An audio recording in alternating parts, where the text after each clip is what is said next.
翻嚟節目時間，睇下美股最新嘅走勢啊！咁道指維持大約150點嘅跌幅，咁道指最新跌154點，仲有10205點，而標準普爾500指數跌17點，報1078點。再睇下以預託證券形式，亦即係 ADR 喺美國買賣港股早段嘅表現，見到匯豐控股同中銀壽都比本港收市價低超過1%，中移動同埋中石油都要偏軟。跟住電話聯絡到星展銀行嘅黃良響啦，同我哋分析一下匯市方面嘅情況啊。Tommy 你好，係你好，係你好啊。美元匯價持續回落啦，反映美元對一籃子貨幣走勢，美匯指數連跌咗4日，嗱回落去到5月初嘅低位啦。不過美國經濟數據今晚公佈之後啊，見到美元嘅跌勢就回順翻啲，美元係咪又發揮翻個資金避難所嘅作用啊？我諗咧有部分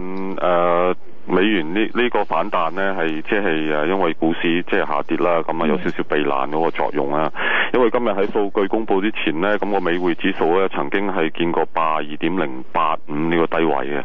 咁而家咧82.47咧，其實咧即係數據出咗之後咧，呢個美匯指數係反彈咗嘅嚇。咁反彈咗咧，其實亦都同時咧見到個日元咧，其實咧嗰個即係走勢亦都非常之強下嘅嚇。咁所以咧即係自從星期四咧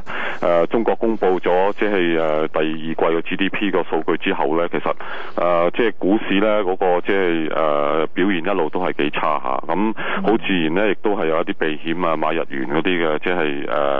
盤喺度做緊咁樣嘅。嗱，轉睇下歐元嘅方面啊，近期其實都幾強勢啊，對美金咧升上過2個月嘅高位啊，一度咧就突破1.3嘅水平。嗱，有啲咩因素支持歐元嘅升勢？聽你咁講，係咪暫時嚟講好似短期都要見一見頂啦？已經係嘛？我諗係嘅，因為咧即係歐元下跌咧就受2個主要因素影響，一個咧就係美國啲數據咧就麻麻地啊，咁但係麻麻地嘅話咧，咁即係好自然咧，咁啊美股咧會下跌嘅，咁啊美股下跌咧，咁美元又有翻少少呢一個即係避險嘅需求。另一方面咧，亦都係由於即係譬如西班牙發債咧嗰個即係受歡迎嘅程度咧，好似比之前好咗啲啊。咁但係咧，我哋亦都知道咧，下個星期咧就會公布呢一個嘅即係歐洲歐盟嘅即係銀行壓力測試嚇。咁壓力測試咧，而家咧差唔多咧個市場咧就一面睇好嘅嚇。咁但係咧就我諗歐洲嘅銀行嘅壓力測試咧，同埋即係舊年美國銀行壓力測試有少少唔同嘅，因為喺歐洲咧就呢個歐洲央行咧嗰個態度咧係比較係消極一啲嘅嚇，即係冇話好似聯儲局咁樣咧，即係入市咧積極買呢個兩房債券啊等等嘅。我哋知道聯儲局而家咧一共買入12500億咁嘅債券嘅，咁所以咧冇咗托市呢個效應咧，咁我諗咧就即係歐元咧可能1.3啊呢個水平都幾難係企得穩嘅嚇。即係我哋唔好 expect 啦，可能啲歐洲金融股會好似美國嗰啲咁樣咧，即係個 stress test 過咗之後嘅就係急彈嘅。嗱，再睇下嗱，頭先你講到係日元啊，嗱又係咁升嘅，其實美元對日元咧跌到去舊年12月以嚟嘅最低水平啦。下星期日本假期咧有一個長嘅週末，嗱交投減少之下，對於日元嘅走勢影響係點？我諗日元咧恐怕咧仲要走強多少少啦嚇。咁即係如果今個禮拜睇嘅話咧，其實咧啲高息貨幣對日元咧就跌得最多嘅嚇。咁星期四即係公佈咗中國數據之後咧，咁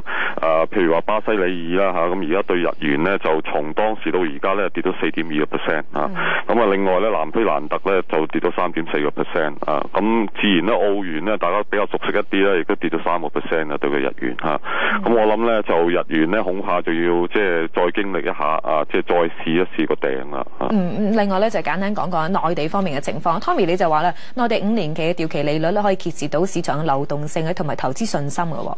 係啊，咁5年期嗰個嘅即係掉期利率咧就而家咧其實跌到去2.9厘咧，係1年嘅新低嘅。咁呢個掉期利率咧其實反映到咧就話一啲機構投資者咧，咁佢哋對呢個即係債券嗰個嘅即係買即係有買幾多債券嗰個嘅程度嘅。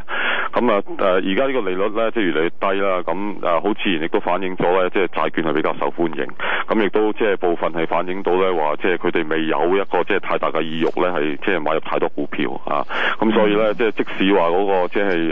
上證指數啊等等咧，嗰個嘅即係市盈率係好低啦。咁似乎咧，即係暫時咧就未到一個即係大幅上升嘅一個即係環境咁樣啦。即係似乎咧就係投資者咧，就或者啲機構投資者對於內地股市嘅信心咧，就仲未翻嚟啊！好，唔該晒 Tommy 你嘅分析啊，同你傾到呢一度啦。今晚環球金融快訊嘅節目時間差唔多，下星期一開始會由林敏婷 Lisa 為大家主持節目，祝大家有個愉快嘅週末啦，拜拜。